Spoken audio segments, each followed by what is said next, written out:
oleh Sultan. Sekarang Acer mengeluarkan Predator dengan harga yang lebih ringan agar semua gamers bisa beli tanpa harus menjadi gelandangan. Tapi apakah versi murahnya masih layak untuk disegerakan? Ya udah, santai aja dan gak usah deg-degan. Selamat menonton. Setan. Setan apa yang merasukimu hingga kau tega. Hai Andika, guys, di sini beberapa hari kemarin saya diundang oleh Acer untuk hands-on produk gaming terbaru yang sebenarnya nggak baru-baru banget, cuman produk ini adalah SKU atau varian baru yang masuk ke Indonesia, yaitu Acer Predator Triton 300. Kalau dulu Acer Triton adalah laptop gaming premium yang mungkin hanya bisa dibeli oleh para entusias gamer karena harganya ada di range 25-28 juta. Sekarang Acer memberikan SKU atau varian yang cukup terjangkau dengan harga di bawah 20 juta yang tujuannya agar bisa menjangkau semua fans laptop gamingnya Acer, yaitu Acer Predator Series. Dan seperti biasa sebelum kita mulai videonya, jangan lupa makan. Kalau udah makan langsung aja subscribe channel ini, karena di channel ini kita akan membahas informasi menarik mengenai dunia gadget dan juga teknologi yang akan membuat hidup kalian lebih inspiratif dan produktif. Oke, jadi perkenalkan, ini adalah Acer PT31551. Nama dari kode seri Acer ini adalah nama yang paling gampang untuk dijelaskan, karena tidak seperti brand lain yang nama kodenya itu tidak related dengan produknya. Acer menggunakan kode huruf yang sesuai dengan nama produknya. PT berarti adalah Predator Triton, kalau misalkan PH adalah Predator Helios, angka 3 adalah 300, 15 adalah dimensi layarnya 15,6 inch, dan 51 adalah generasi dari Predator Triton tersebut. Jadi gampang ya. Untuk SKU yang masuk ke Indonesia, setahu saya dulu adalah SKU yang RTX 2060 dan juga RTX 2080 dengan harga mencapai 28 juta. Nah, di quarter ini Acer memasukkan SKU yang lebih budget friendly dengan SKU GTX 1650 dengan dua pilihan prosesor, yaitu Core i5 dan juga Core i7 generasi ke-9 dengan harga di bawah 20 juta. Dan kebetulan unit yang akan kita bahas kali ini memiliki spesifikasi Intel Core i5 9300H 4 core 8 thread dengan base clock 2,4 GHz yang di boost sampai 4,1 GHz dan TDP-nya 45 Watt. Untuk grafik card-nya menggunakan GTX 1650 4GB versi full power dan bisa di overclock. Jadi kalau kalian lihat spesifikasinya di GBU-Z ini, default base clock-nya itu lebih tinggi dengan base clock-nya 1525 MHz dan boost-nya sampai 1690 MHz. Kemudian untuk memori RAM-nya memiliki kapasitas 8GB dengan settingan single channel dengan speed 2666 MHz yang bisa kalian upgrade sampai 32GB. Untuk storage-nya menggunakan SSD PCIe NVMe yang berkapasitas 512GB dengan speed yang kenceng banget, yaitu sekitar 3300 Mbps. Untuk layarnya memiliki dimensi 15,6 inch dengan refresh rate 144Hz, panelnya IPS. Oke, jadi cukup segitu aja spoiler spesifikasi utamanya, nanti akan kita bahas secara detail. Sekarang kita bahas dulu secara desain. Dari segi desain, hampir tidak ada perbedaan antara Acer Predator Helios dan Acer Predator Triton. Konsepnya sama dengan warna dominan hitam dengan aksen berwarna biru. Di bagian cover belakangnya terdapat logo Predator yang menurut saya keren banget dan juga bisa menyala berwarna biru dengan tulisan font ciri khas dari Acer Predator. Untuk bahan materialnya menggunakan bahan full aluminium yang solid banget, nggak ada area yang kerasa kopong dan kerasa murah sama sekali. Perbedaannya kalau dari segi desain, dari bagian cover belakang, Acer Predator Helios memiliki aksen dua garis abstrak berwarna biru di sebelah kanan dan juga kiri logo. Sementara untuk Acer Predator Triton, dua garis abstraknya ini hilang dan terlihat lebih simple. Lalu di bagian pantat exhaust-nya, Triton juga terlihat lebih tipis dan lebih simple ketimbang Helios. Dan memang Acer sudah mengklasifikasikan laptop gamingnya untuk segmen tertentu. Jadi untuk user yang pengen laptop gaming dengan harga murah, line up-nya adalah Acer Nitro, dan Acer Nitro ini dibagi lagi menjadi dua. Untuk laptop yang dimensinya agak tebal namanya adalah Acer Nitro 5 dan yang tipis adalah Acer Nitro 7. Kemudian untuk kelas entusias gamernya ada Acer Helios untuk dimensi laptop yang agak tebal dan Triton untuk dimensi laptop gaming tipis. Jadi buat kalian yang mungkin penasaran apa bedanya Acer Predator Helios dan juga Acer Predator Triton, Helios untuk kelas entusias gamer dengan dimensi tebal, sementara Triton adalah line up kelas laptop gaming tipisnya dari Acer Predator. Untuk Acer Predator Triton 300 ini memiliki dimensi panjang 363,4 mm, lebarnya 259,1 mm, dan tebalnya 22,9 mm. Untuk bobotnya sekitar 2,5 kg dan untuk casnya sekitar 200 gram, jadi total sekitar 2,7 kg. Dari desain leher engselnya sama dengan Acer Helios, engselnya memanjang dan baik Triton ataupun Helios, keduanya ini sudah bisa dibuka dengan dengan satu tangan. Kemudian masuk ke bagian dalam, di bagian keyboard, desain layout keyboardnya ini ciri khas Predator banget dengan tombol WASD, tombol arrow, tombol Nitro Sense yang di mark berwarna biru untuk memudahkan kalian mencari tombol-tombol yang biasa digunakan untuk bermain game. Dan yang menarik di seri Predator terdapat tombol turbo yang jarang dimiliki oleh laptop gaming dari brand lain. Kalau laptop gaming dari brand lain biasanya hanya ada tombol overboost. Tombol turbo di Acer ini selain sebagai bisa untuk overboost juga bisa sebagai tombol one click overclock. Jadi kalau kalian merasa performanya kurang atau FPS ketika bermain game turun, kalian tinggal tekan aja tombol turbo boostnya agar performanya bertambah. Dan dengan software Nitro Sense kalian juga bisa memilih profile overclocknya, mau di mode normal, fast atau extreme. Dan gak hanya itu, dengan Nitro Sense ini kalian juga bisa melihat profile CPU dan juga GPU, serta profile dari speed RPM sistem fan kalian dan juga profile keyboard RGB-nya. Karena Triton memiliki 4 zona RGB keyboard yang bisa kalian custom sesuai dengan keinginan kalian. Untuk konektivitasnya, Acer Triton memiliki killer Wi-Fi 6 AX1650 yang memiliki low latency yang akan membuat konektivitas Wi-Fi kalian akan lebih cepat dan lebih reliable. Jadi kalau kalian adalah gamers yang suka streaming, kalian nggak perlu lagi khawatir streaming kalian akan laggy, delay, atau mungkin suara streaming kalian akan patah-patah, kalian nggak perlu khawatir.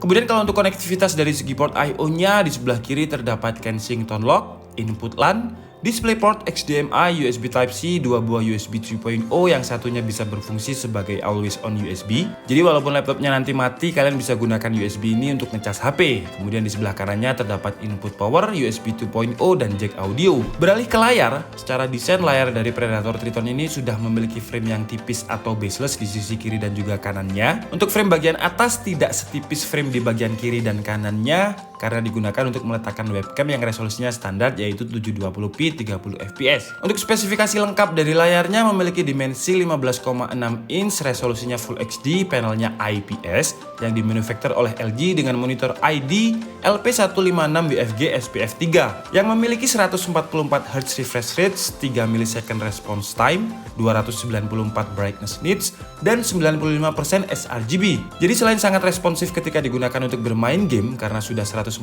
Hz refresh rate dan 3 ms response time, buat kalian yang mungkin adalah seorang gamers plus nyambi editor, kualitas gambar yang dihasilkan oleh layar dari Acer Triton ini tajam banget. Saturasi warnanya tinggi, brightness nitsnya juga hampir 300 nits. Jadi layarnya ini bakalan nyaman banget kalau kalian gunakan laptop ini mungkin di luar ruangan dengan sinar matahari langsung ataupun di dalam ruangan yang cahaya lightingnya itu terang. Dan jujur aja menurut saya panel dari LG yang ada di Acer Triton ini memang keren banget. Karena ketika hands on produk ini, saya itu ada di luar ruangan dengan sinar matahari langsung, tapi sama sekali tidak ada refleks cahaya di layarnya dan kualitas layarnya masih enak banget untuk dilihat. Nah, seharusnya di DKID itu setelah kita membahas bagian layar, kita akan bongkar laptopnya untuk mengetahui bagian dalam dan juga apa saja yang bisa di-upgrade. Tapi saya minta maaf karena pas hands-on ini saya nggak bawa obeng, udah pinjam kesana kemari juga nggak ada yang bawa obeng. Tapi untuk apa saja yang bisa di-upgrade, pertama tentunya adalah memori RAM-nya yang bisa kalian upgrade sampai 32GB. Kemudian di tahun 2019 ini semua laptop gaming Acer mulai dari Nitro 5 sudah support dengan dual SSD karena slot M.2-nya ada 2. Dan kalian juga masih bisa upgrade hard disk atau SSD SATA 2,5 inch.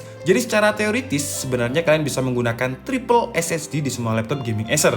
Kemudian kalau untuk spesifikasi baterainya memiliki 4 sel dengan 59 Wh battery yang karena keterbatasan waktu juga saya nggak sempet tes. Tapi kalau dibandingkan dengan Helios 300 yang udah pernah saya review dengan kapasitas baterainya itu 57,5 Wh battery, seharusnya sih kurang lebih sama sekitar 6 jam. Tapi kalau di website Acer mengklaim baterai dari Acer Triton ini bisa mencapai 8 jam.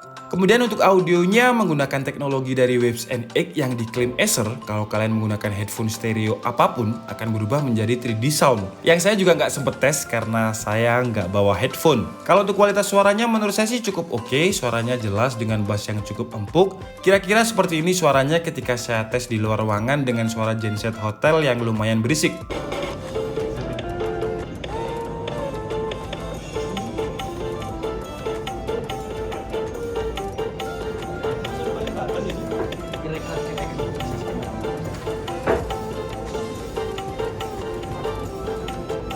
Oke, sekarang waktunya kita tes Acer Triton 300 ini secara performa dan seperti biasa kita menggunakan Sensebench R15 sambil memonitoring suhunya melalui HW Monitor. Dan hasilnya dengan settingan best performance dan laptop kondisi dicas, Core i5 9300H di tuning hardware-nya Triton 300 mendapatkan skor sekitar 650 CB, dan tes ini juga sudah kita coba sebanyak 10 kali. Rata-rata hasilnya ada di 650 CB dan stabil. Untuk skor terendahnya ada di angka 630 CB, skor tertingginya ada di 680-an CB.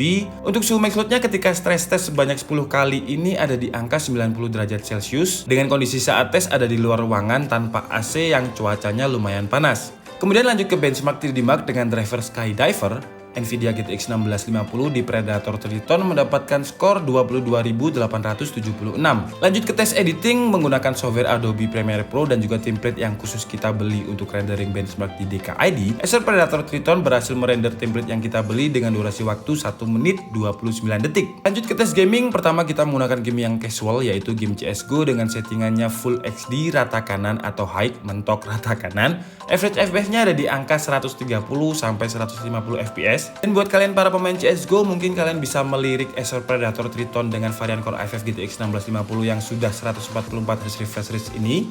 Karena dengan 144 refresh rate-nya ini, ketika kalian bermain CSGO, gamenya itu akan terasa sangat smooth, sangat responsif. Meskipun secara visual atau secara mata atau dilihat secara langsung, perbedaan antara 60Hz dan juga 144Hz itu kalau secara visual dilihat secara langsung memang tidak ada perbedaannya. Tapi kalau kalian bermain gamenya langsung, smooth dan responsifnya itu berbeda banget. Kalau kalian memiliki layar 144Hz dan game kalian mendapatkan 144 FPS, kerasnya itu bakalan smooth dan responsif banget. Lanjut ke game kedua, kita menggunakan game AAA yang cukup berat yaitu Battlefield 5 dengan settingannya Full HD, grafiknya medium, dan hasilnya Acer Predator Triton 300 mendapatkan average FPS yang masih sangat playable sekitar 60-an FPS. Dan saya minta maaf, ini adalah game yang kedua dan juga terakhir karena sekali lagi karena keterbatasan waktu untuk hands on. Oke guys, jadi cukup segitu aja review dari Acer Predator Triton 300 kali ini. Dan kesimpulannya versi DKID adalah, buat kalian yang mungkin dulu pengen Acer Predator Triton tapi mentok di budget karena dulu hanya ada varian RTX yang harganya sampai 28 juta, sekarang kalian bisa beli Acer Predator Triton dengan harga di bawah 20 juta. Untuk yang varian Core i5 ini harganya sekitar 16 juta dan yang Core i7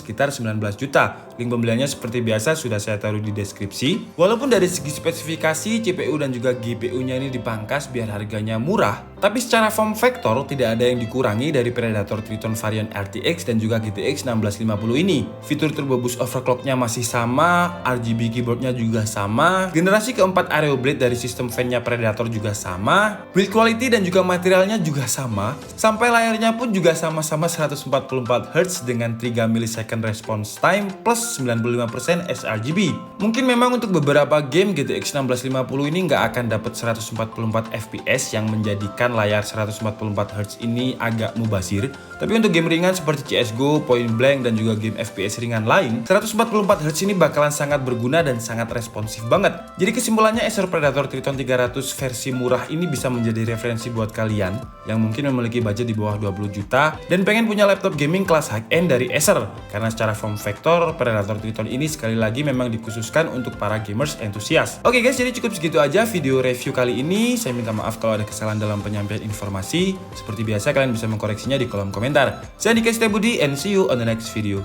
Bye bye.